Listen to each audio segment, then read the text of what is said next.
та свеча, которая мне долго светит, а я пред светом навсегда в ответе.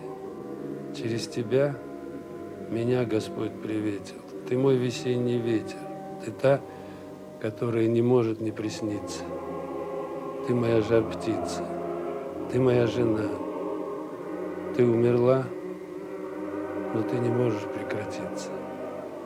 Ведь у меня хранится твоя ресница.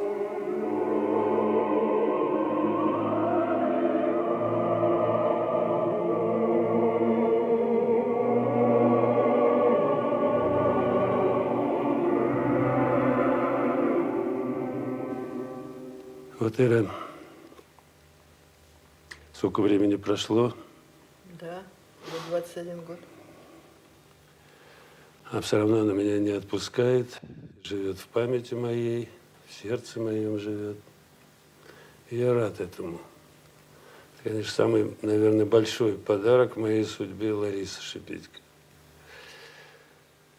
И она вот для меня продолжает оставаться вот действительно живой. Рядом где-то она присутствует. Растет ее сын, наш сын, который уже вырос на 4 сантиметра, уже длиннее меня. Вот ты говоришь, что она здесь, она не уходит. Это правда. Дело, мне кажется, не только в тебе, а дело еще и в ней. Вот зрители сейчас посмотрят ее беседу, ее большое интервью, которое записано было в 1978 году. И мне кажется, с экрана можно будет почувствовать какую-то невероятную энергетику, как теперь модно говорить, а на самом деле огромный жизненный ресурс, огромную волю и интерес к жизни. Лариса была одним из немногих людей в моей жизни, который никогда не считала, что обстоятельства могут ее перерасти. Обстоятельства могли быть какими угодно, тяжелыми, драматическими, но она всегда выходила на этот поединок и, по большому счету, всегда побеждала. Ну, ты знаешь, вот даже два примера, сейчас вспомним, два ее фильма. Первый, вот «Зной», и последний, «Восхождение». Первый, вот это не каждому мужику, наверное, дано преодолеть такие обстоятельства, когда в Киргизии, в полупустыне, при температуре плюс 45, больная, ее на носилках возили из барака инфекционного на съемки, и она сняла этот фильм. «Восхождение», минус 35, в снегу, замерзая. Ее приносили в гостиницу, и все равно она преодолела. Волосы примерзали да, к дереву. Все правда. Ну вот, и интервью мы сейчас еще расскажем немножко об этом интервью. Да, это очень интересно. Но вот лежит передо мной книга, и спасибо тебе. Вот эта книга, которая называется «Лариса», которую мы с тобой делали. Ты мне очень помогла ее делать тогда. Это 7 лет мы ее делали, но получилось очень хорошее. 2 тиража довольно больших исчезли, как говорится, в один день, и эта книга стала уже библиографической редкостью. А ты, может, уже и забыл, а я-то это очень хорошо помню, что когда кто-то там, зав. Редакции, прочитал, сказал, что же они думают, мы будем издавать эту книжку. Одни левые написали здесь, а тогда левые были это совершенно не то, что теперь. Тогда левые были то, что теперь, наоборот, правые. И в эту книжку стали вводить паритет, чтобы был левый и чтобы был правый. Баланс. Да, некоторые, не буду называть их имена и фамилии, некоторые официальные просто люди кинематографические были вот по призыву издательства «Искусство» сюда введены. Лариса была из людей, которые все время планку заданий перед ней стоящих все время повышала. Вот она, у нее был какой-то азарт такой, причем, как бы сказать, не то, что к ней приходили какие-то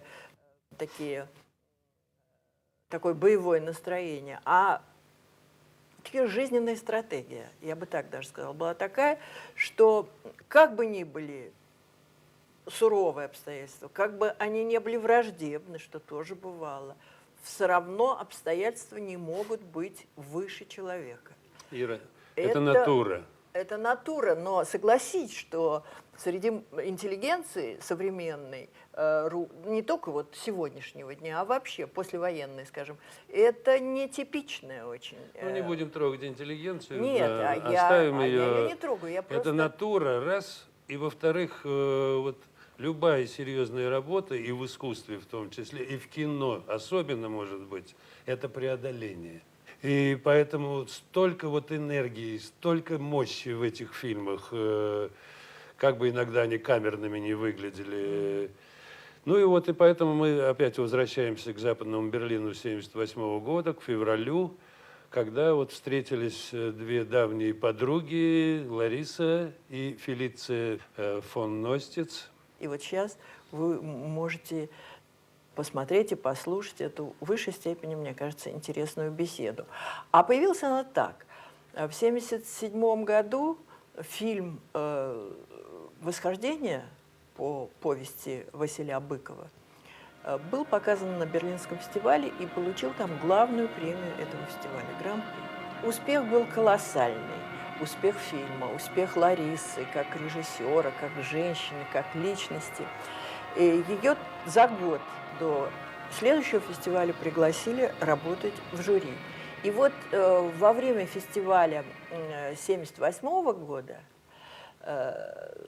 вот как раз и было записано, состоялась встреча Ларисы с весьма интересной фигурой немецкой критики, немецкой публицистики кинематографической Фелицией фон Ностиц.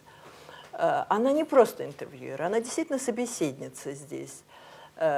И баварское телевидение эту беседу записало. А как она сюда попала, это уж настоящий детектив. И одним из участников этого детектива был Элем Климов. Ну, что касается Фелиции фон Ностиц, то это нашей семье очень близкий человек. И Лариса с ней очень дружила, и я дружил. И Фелиция, когда родила своего первого ребенка, девочку, прелестную, кстати, сейчас уже молодая женщина, она в честь Ларисы назвала ее также Ларисы. Поэтому у нас в Германии есть вот такое очаровательное существо, названное в честь Ларисы Шипитько. И Фелиция фон Ностиц, ее правильное имя, полное имя Фелицитас фон Ностиц. Фелицитас, как я понимаю, это на латинском языке, это счастье, счастье, счастливое счастье. И вот эта Фелиция, она взяла вот это интервью у Ларисы, но я его тогда не видел, его показали только в Баварии, это интервью. И когда вот началась перестройка, я решил достать это интервью. И с этим связана еще одна история. История гибели и возрождения фильма «Родина электричества», который сделала Лариса. Дело в том, что этот фильм... Который в 1968 году был положен на глухую пленку. Если бы на полку, его тогда сожгли, где тоже я должен был одну из новелл. 4 новеллы предполагалось. 4 маленьких экранизации, и меня быстренько выкинули из этого дела, потому что я уже был идейно-порочный к тому времени. Да. Мы знали, что, в общем, с этим фильмом произойдет что-то страшное, и замечательный человек, оператор Павел Лебешев, талантливый оператор, известный оператор, и очень решительный мужчина. Он договорился с лабораторией Мосфильма, и ночью напечатали одну позитивную копию этого фильма среднеметражного и второго фильма из этого альманаха, для которого они были сняты, который снимал Андрей Смирнов. «Ангел». «Ангел» по Олеше, а это по Андрею Платонову, «Родина электричества». И ночью он напечатал 2 копии. Эти 2 копии спрятали в монтажном цеху среди других коробок жестяных. И почти 20 лет они там спрятанные лежали. И только когда началась перестройка, мы эти фильмы достали, а поскольку уже ни негатива, ничего, ни фонограммы, все было уничтожено. Я помню, я тогда работала в лаборатории в конфликтной нашелся талантливый человек, который сумел с позитива сделать новый негатив. И так вот были возрождены эти два фильма, и «Родина» и «Электричество». И удалось договориться с баварским телевидением, обменяли этот фильм на вот это интервью, которое сейчас мы будем смотреть. Ну вот, и дело в том, что Фелиция, ты знаешь, она говорит по-русски. Да. Более того, я бы сказал, существует семейная легенда о том, что Фелиция, ну, она немка, конечно, но она праправнучка нашего великого полководца Александра Васильевича Суворова. Как даже, да? Ну, вот сейчас мы ее увидим на экране, если приглядеться, вы посмотрите, как она похожа даже на него. Я уж не знаю, что это за таинственная история тогда произошла, вот, 200 лет назад. Ну, наши страны всегда были близки, да, и Да. Германия, и Россия. Вот, но это так, про между прочим. А дело в том, что, конечно, она говорит по-русски, но не все четко И выговаривает. поэтому я перевожу Фелицию фон Ностиц с русского на русский. Там будет записан мой голос. Ну вот и так, 1978 год, февраль, графиня, германская графиня Фелиция фон Ностиц в Берлине беседует с украинской богиней, моей богиней Ларисой Шипитько. Ваша картина «Восхождение» приняла первый приз в прошлом Берлинале. Часть публики и критики считали картину за чисто партизанскую. Некоторые картину. считали «Восхождение» По-моему, чисто партизанским больше. фильмом. Это По-моему, это такая больше, чем фильм о войне. Это внеисторическая картина.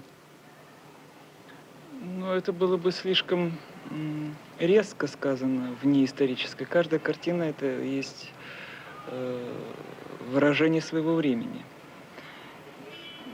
И если сейчас возникла потребность, моя, например, снимать фильм, посвященный этой теме, то это вызывается, конечно, не в первую очередь не тем, что возникло желание просто рассказать о нашем прошлом, хотя само по себе это тоже достойно. Каждое время выдвигает свои проблемы.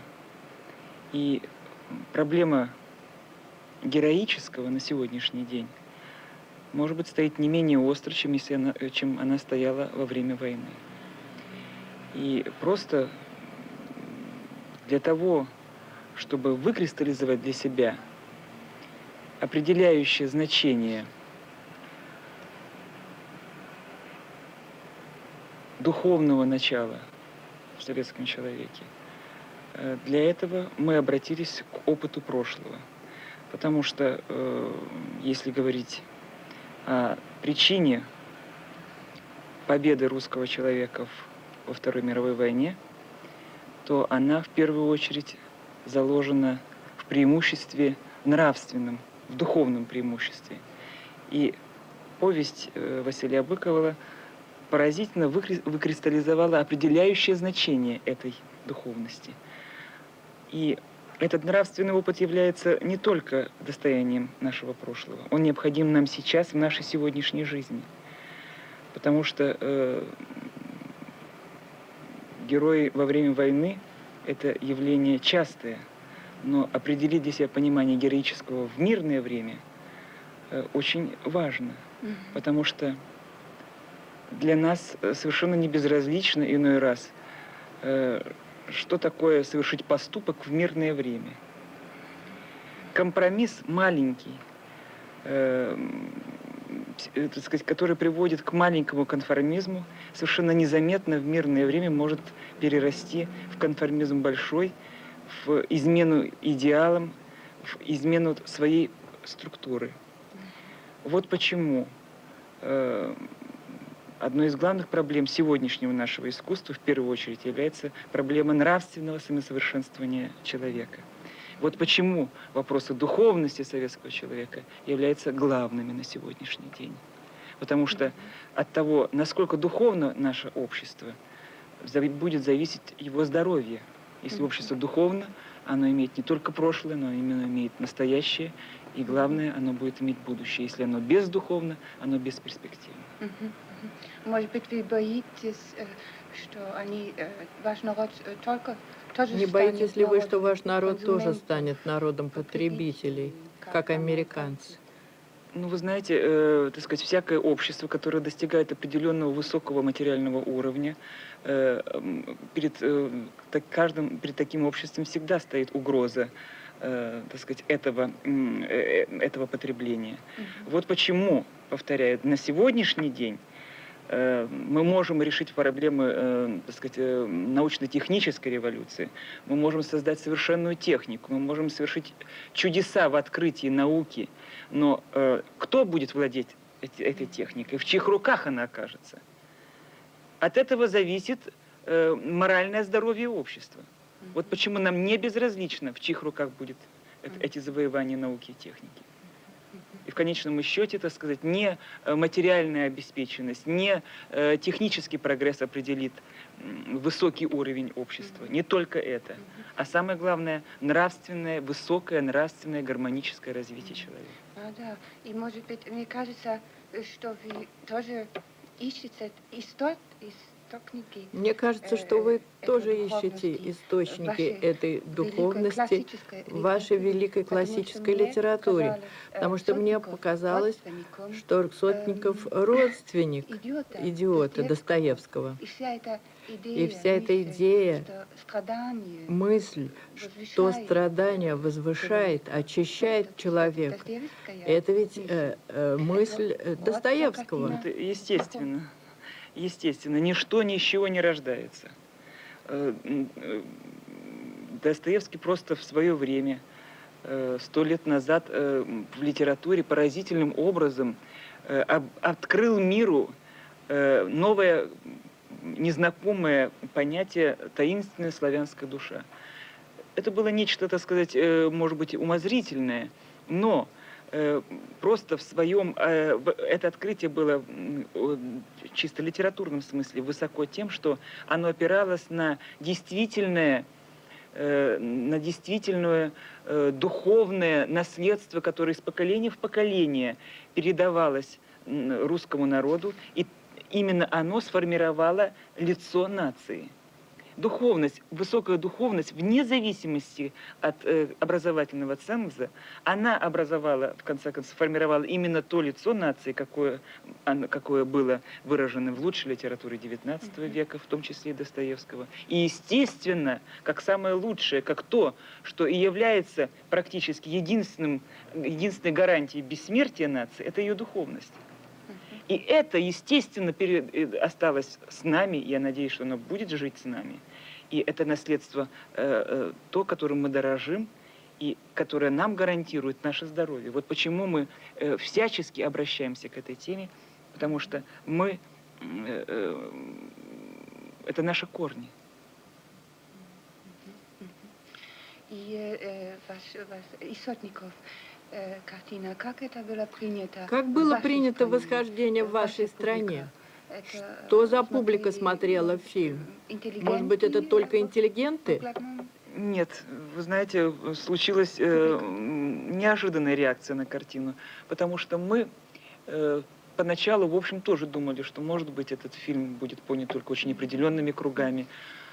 А когда показали впервые картину, и в зале сидели люди разных уровней сознания и общественного положения, и образования, и сословий общественных, то возникали дискуссии по нравственной высоте, настолько острые, настолько высокие между этими людьми, что в конце концов я лишний раз получила подтверждение, что нравственность не есть привилегия, так сказать, определенного круга. И в нашем фильме мы это стараемся доказать, потому что нравственное начало, духовное начало живет также и в старости, в крестьянине полуграмотном. Оно является достоянием и простых людей, и оно является достоянием интеллигенции, и выразителем которой является Сотников, который, естественно, является, так сказать, ростком от старой какой-то культуры, которая в новых общественных условиях трансформировалась, приобрела какие-то другие нравственные опоры и создала новое понятие, так сказать, советской морали. Это новое, качественно новое понятие, но оно основано на том, что нам передали с кровью, с сердцем, с той энергией, которую оставили нам предыдущие поколения. Вся история создания даже вот одной последней картины – это целый удивительный роман, драматический. Но как в каждой картине должна быть своя группа, и я работаю с людьми, которые работают со мной много лет. Но тот фильм, который мы снимали последний раз, был таков, что его просто снять, как обычный, рядовой, следующий фильм, было просто нельзя.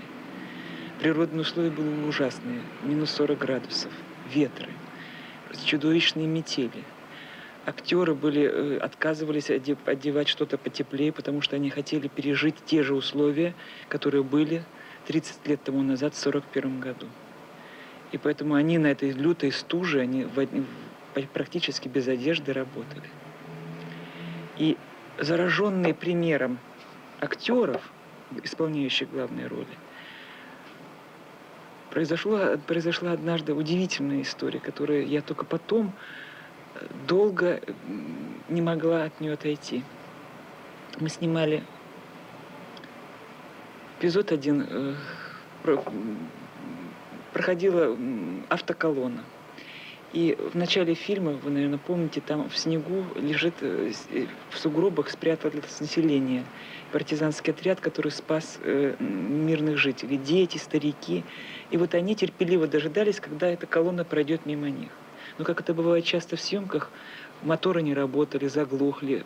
Они сидели в сугробах очень далеко от камеры, поэтому отпустить их погреться не было возможности. И когда все-таки не работали, останавливалась несколько раз камера, машины глохли. Мы предлагали им покинуть место и погреться. Они понимали, что на это уйдет очень много времени, и они отказывались, сидели там до конца. И практически совершили чудо героизма то, что они снялись в этот день. Следующий эпизод был через несколько дней. Мы снимали в лесу, и мне понадобилось снять детали рук детей, стариков, тех, кто ел зерно в эпизоде стоянки в поле. И я просила показать руки. Мы подбирали руки тех по выразительности. И к моему ужасу я увидела, что почти все руки, которые показывали взрослые люди, а самое главное, дети и женщины, у них все пальчики были в черных точечках. Я не поняла, что это такое. Я говорю, а почему у вас черные пальцы? И мне мальчик один, лет 12, сказал, ну это, говорит, мы обморозили, когда снимались 2 недели назад в том эпизоде. Я говорю, а почему же вы не сказали, что вам холодно? Он говорит, ну ведь актеры же работали тоже без перчаток. Ну как же мы могли одевать перчатки? Мы специально снимали, чтобы пережить то же самое, что пережил мой папа во время войны. Вы знаете, это не просто говорит о каком-то самоотверженности. Люди относились, это же не актеры, это просто люди из города, которые пришли, почти бесплатно снимались в фильме. Они отнеслись к этой идее не как к работе, не как к способу заработать какие-то рубли. Это был их святой долг. Они относились к этому как к гражданскому поступку. И только атмосфера вот общего нравственного долга, который мы должны выполнить, помогла людям практически совершить невозможное. Потому что в тех условиях, так как мы снимали, я не знаю, как бы мы выбрались. А мы успели снять на месяц раньше срока. Люди отдавали сердце. И если оно отдавалось, то оно не могло быть, не найти своего отражения в картине. Лариса, и сейчас опять к вашим картинам. Еще что странно, или нет, что Интересно, ваши- я обратила ваши внимание, картины, что кажется, ваши вы любите картины снять, сняты и в воздухе, пустыне, и в строгой небе, как зимой. фильм «Крылья», и в Почему вы условиях так суровой любите зимы. эти, Почему вы так любите эти экстремальные условия? условия? Ну, это очень просто. В быте каждого повседневного дня очень трудно выявить внутреннее состояние человека, его суть. И для того, чтобы обратиться к его сути, к его глубине, самое главное, для того, чтобы выявить человека, освободить его, так сказать, от очень удобного его покрытия, которым мы все окружены в нашей повседневной жизни, для этого нужны экстремальные ситуации. А что это такое? Это какие-то очень острые, критические моменты в жизни человека, когда он перед лицом собственной воли, совести должен ответить и обнаружить какие-то для себя главные истины. И, естественно, в связи с этим возникают такие и условия.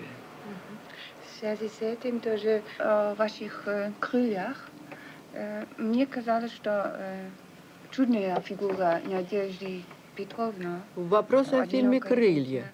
Мне казалось, что Надежда Петрухина взята из жизни. Она была? Реально? Да. Нет. Это вымышленный персонаж. Вымышленный. Да. А вы написали сценарий? Это не по повести, это оригинальный сценарий, который мы сами сделали, и это не персонаж, который был результатом собственных размышлений, наблюдений над жизнью, свидетелями которой явились мы, потому что это наши родители. Это поколение наших родителей.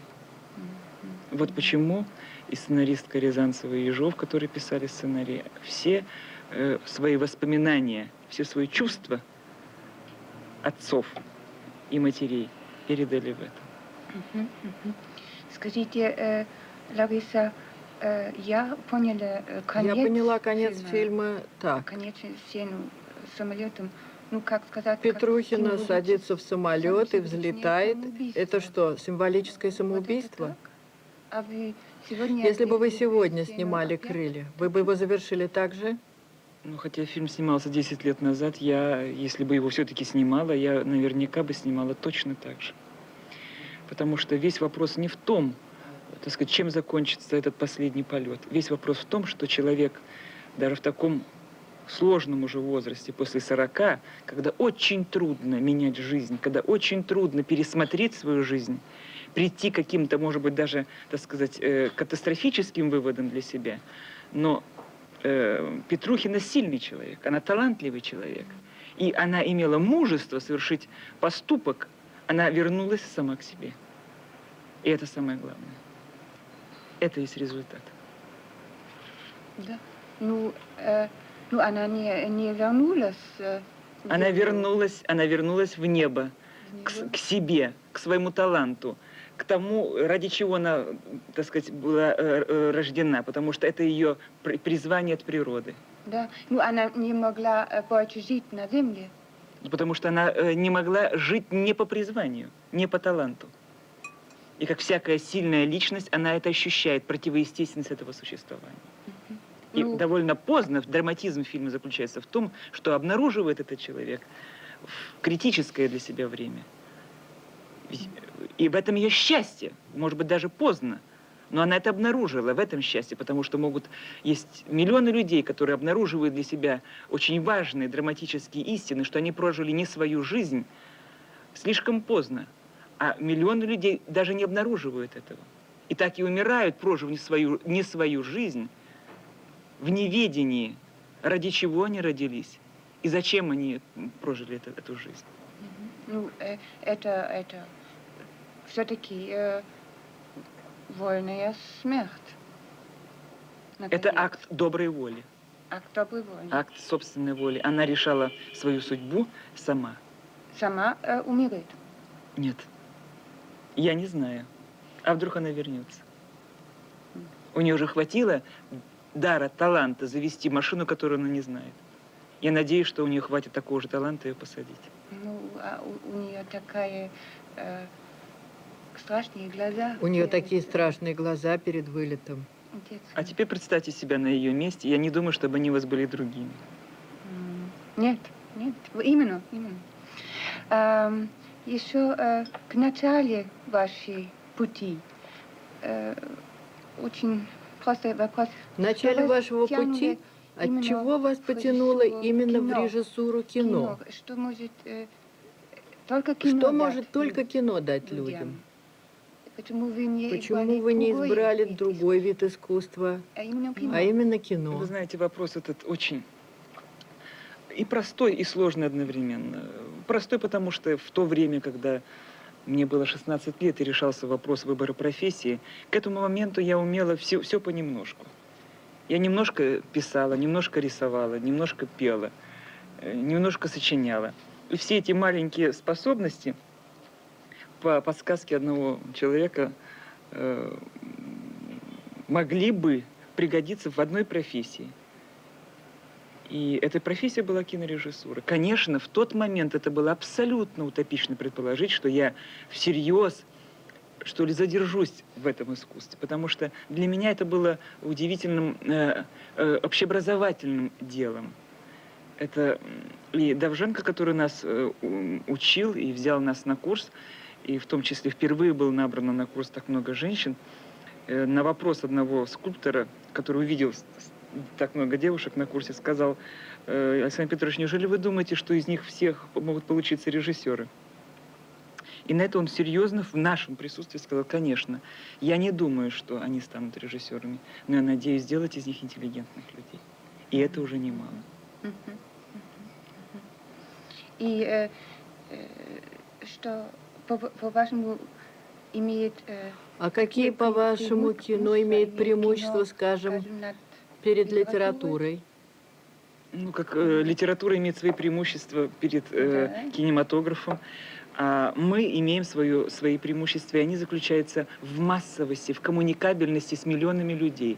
Вот я сейчас сижу с вами разговариваю, сейчас нас фиксируют на пленке, и миллионы людей, мое знание, мои мысли увидят.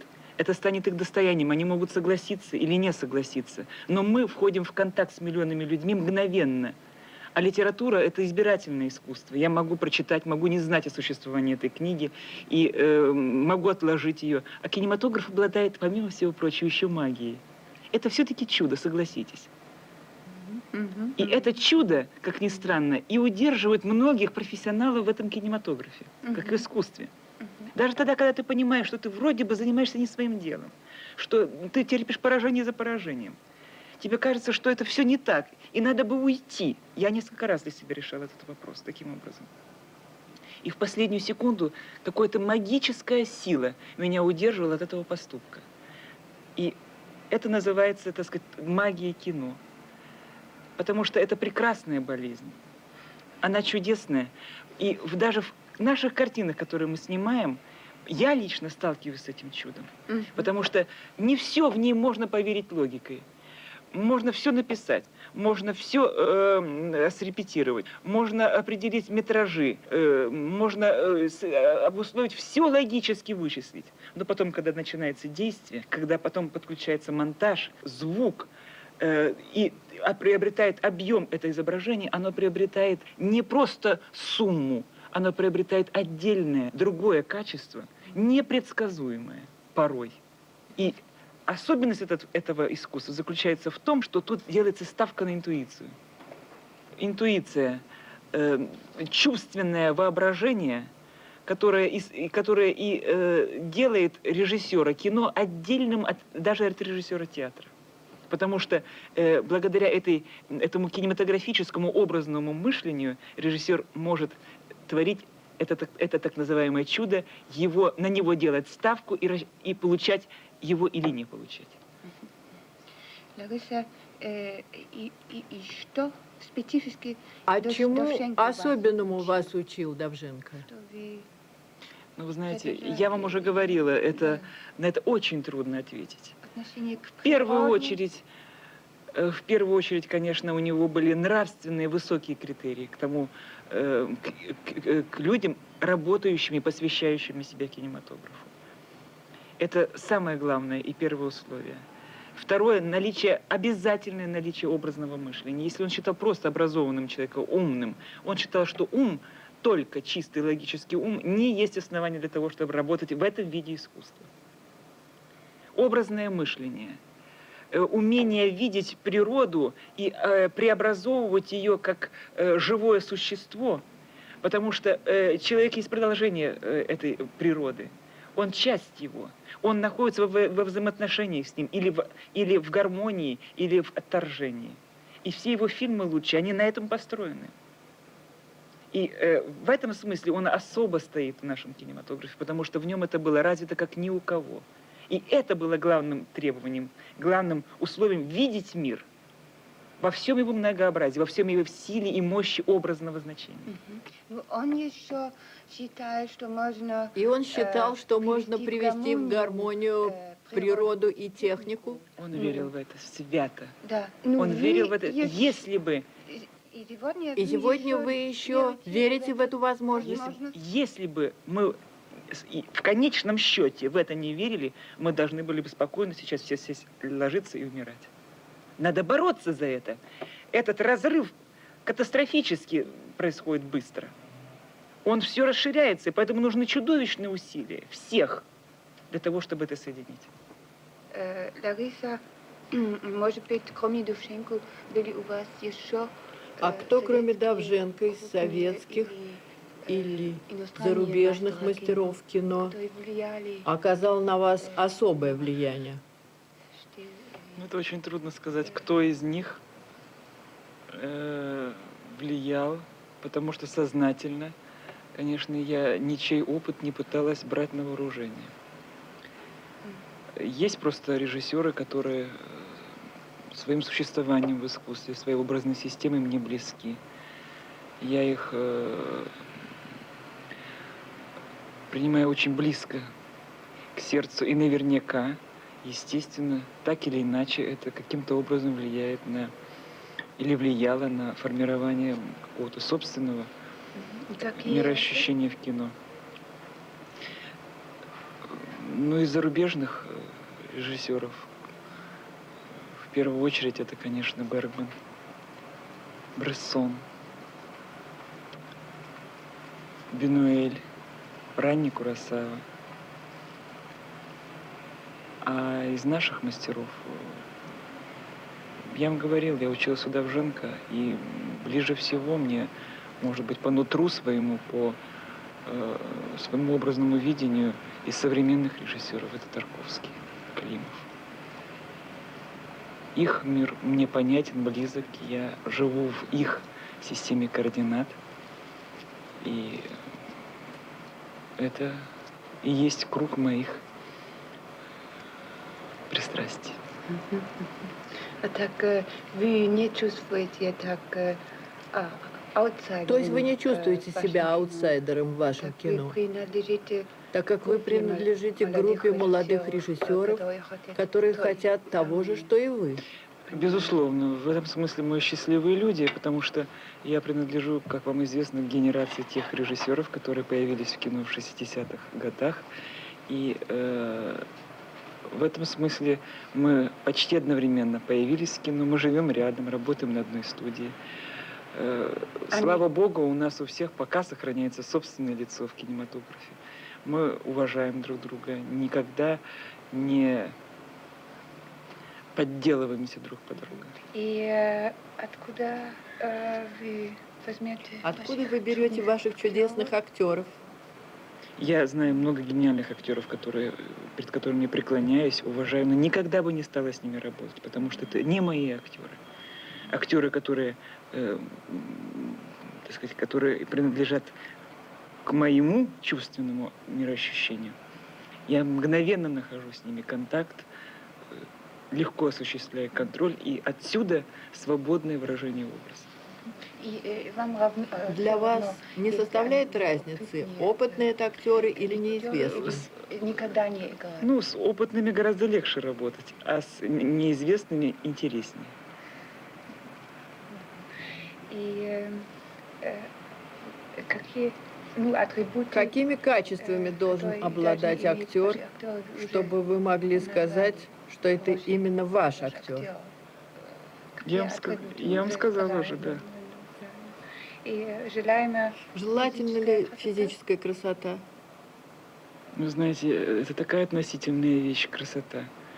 Она должна быть в первую очередь заложена в глазах, которая является, как известно, зеркалом души. Если она есть, то для меня этого достаточно. Я никогда не гналась за,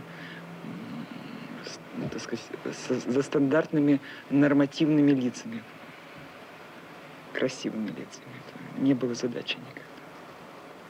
Гармония в лице должна быть. Внутренняя, с самим собой. А если выбирается актер с определенной задачей, прямо противоположной, тогда обязательное наличие этой дисгармонии. И как вы работаете режиссером, режиссерской стиль? Ваш режиссерский стиль Актёрный состоит в очень, том, что вы ведете актера с железной рукой или Нет, даете... я вам сказала, это в каждом, естественно, конкретном случае это индивидуально, а в принципе, если ты сумел найти своего актера, мне очень быстро и легко удается выйти на прямую связь с ним. У меня никогда не прерывается контакт с актером во время даже его работы на площадке, даже когда он снимается. Мы находимся все время, так сказать, во взаимном излучении энергии друг к другу. И отсюда очень легко импровизировать по ходу съемки, потому что те импульсы, которые посылают актеры, они быстро усваиваются по ходу съемок, и отсюда происходит даже не, очень часто, и самый наибольший эффект происходит тогда, когда происходит эта незапланированная импровизация. Бывает импровизация запланированная, а есть по ходу съемки совершенно незаметные вещи, чисто ритмические, которые могут менять рисунок, и актер, который имеет эту связь со мной, он очень легко поддается, потому что он без кожи работает. Он открыт мне, он доверяет мне, и отсюда очень легко и подвижно происходит поиск рисунка. Но в главном вы уже... Ну, в главных чертах вы уже видите фильм? Вы видите... На начальных этапах Всегда. работы. Конечно. Я бы никогда не взялась за картину, если бы я ее не столько видела, сколько ощущала. Это должно быть чувственное, точное ощущение, эмоциональное в первую очередь, ритмическое. Если я точно знаю, на каком градусе, до какого уровня должен вырасти образ. Если это ощущаю, значит, есть тот камертон, прислушиваясь к которому я могу внутри этого импровизировать, искать, отказываться, варьировать. Но я знаю, этот камертон для меня самое железное правило. Без этой структуры невозможно делать картину, иначе тебя унесет, и ты должен всегда, каждую секунду, каждый сантиметр видеть место этого сантиметра в этой общей структуре. Это главное, конечно, условие. А вы, может быть, вы рисуете? А вы уже делаете зарисовки кадров съемки, перед или, съемкой? у вас есть? Все здесь. Все здесь. Я работаю с людьми, которые моими единомышленниками, люди, которые меня понимают. И контакт у меня самый тесный, и с первого же дня, когда у меня закончен сценарий, я работаю уже с композитором, с оператором, с художником. Эти люди, которые со мной работают всю картину, по всем эпизодам, все заранее оговаривается. И учитывая уже звучание музыки, практически что такое картина? Это музыкальное произведение. Для меня оно в первую очередь это. И рассчитывая на это, снимается все. Но, естественно, вопрос монтажа даже не стоит. Конечно, я принимаю участие в монтаже непосредственно. Для меня даже не может... Самое страшное, что может быть для меня, это лишить этого чуда возникновения того, что ты замысливал из миллионов кусочков. Это же самое главное. Это самый сладостный момент. Я не понимаю режиссеров, которые могут вот так отдать свое детище кому-то, самому даже талантливому человеку, но другому, с чужим сердцем, с чужим ритмом пульса.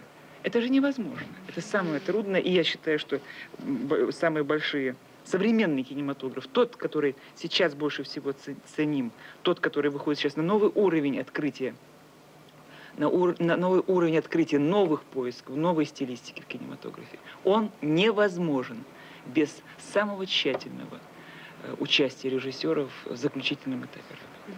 Это просто коммерческое кино иначе. То есть монтаж для вас очень важный творческое. А как же? Это невозможно. Да. И это сколько времени вы обычно? К сожалению, это короткое время. Мне всегда не хватает времени. Я почти не сплю те последние 2-3 месяца, когда это происходит. Лариса, и еще чисто экономический вопрос. Ваш фильм, он Должен ли ваш фильм окупиться? зарабатывать То есть собрать те средства, которые были в него денег, вложены? которые стоили? Но вообще-то, конечно, желательно, чтобы фильм себя окупал. Но я не помню случая, чтобы, если бы это не случилось, чтобы какая-то была дискриминация. Просто у нас положение все-таки другое. У нас государственный кинематограф. И в рамках государства обанкротиться кинорежиссеру просто невозможно. Государство может идти на риск в этом смысле. Оно рискует тем, что картина эта может быть экспериментом, она может не собрать того количества миллионов зрителей, чтобы его купили. Но зато другой фильм это делает за этот фильм. Таким образом, рядом, так сказать, сосуществует коммерческое так называемое кино, развлечение, кино как развлечение, и рядом развивается, может быть, не всегда понимается с первого взгляда, с первого публики, и не собирает той самой кассы, о которой вы говорите, настоящий кинематограф. Но зато через какое-то время он подготавливает новый стереотип восприятия у зрителя и прокладывает дорогу следующим поискам в этом направлении. Все ваши и еще ваши 3 другие фильмы, они являются, так сказать, Все ваши фильмы проблемными фильмами. являются проблемными фильмами, Хотя они все очень разные по стилю. А вы видите, Вероятно, для вас существует альтернатива искусства или развлечения. Кино как искусство или развлечение. Ну, вы знаете, кино, слава богу, оказалось искусством настолько всеобъемлющим, оно является и развлечением, оно является и основой для высочайшего нравственного самосовершенствования, становится высоким искусством, таким же, как поэзия, литература, музыка. И счастье, что я живу в то время, когда мы можем стремимся встать на равных со старыми искусствами.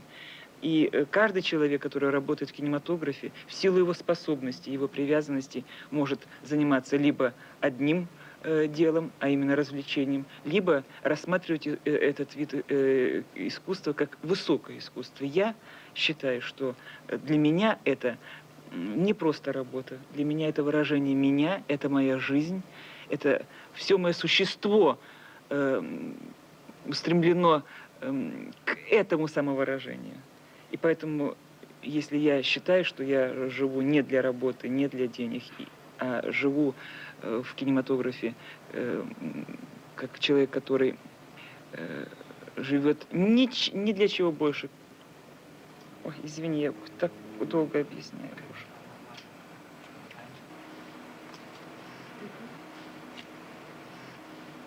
В прошлом году вы были на западном мире. В прошлом году вы много заметили ездили по западным странам с фильмом «Восхождение». Как принимали зрители ваш фильм?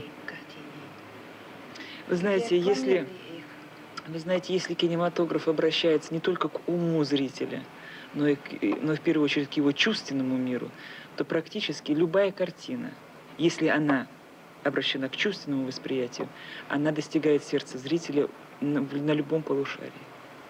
И я обнаружила, что фильм, там, посмотренный, который смотрелся людьми совершенно, предположим, южного темперамента, там, в Италии, и северного в Англии, или, так сказать, похожего на нас, как в Америке, которые, кстати, меньше всего знают наш кинематограф.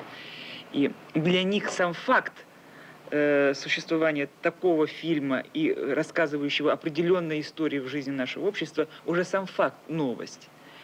Но я обнаружила, что общее есть. Если ты, так сказать, пробил дорогу к сердцу зрителя, ты настигнешь и темпераментное сердце, и холодное, скрытое. Понимаете, в этом смысле язык кинематографа универсальный. В этом наше счастье. Сейчас работаю.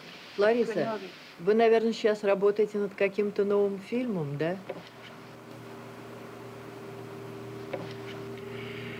Я, конечно, сейчас работаю над новым фильмом. Я вся обращена сейчас в будущее. Но из-за суеверия режиссерского говорить о нем просто не хочу. Уже был написан сценарий по повести Валентина Распутина «Прощание с матерой». Была сформирована съемочная группа, были подобраны актеры. И в конце мая 1979 года начались съемки. А в июле произошла трагедия. Спустя 7 дней после похорон на съемочную площадку вышел кинорежиссер Элем Климов, друг, муж, спутник Ларисы Шипитько. Он завершил ее работу. Фильм вышел на экраны под названием «Прощание».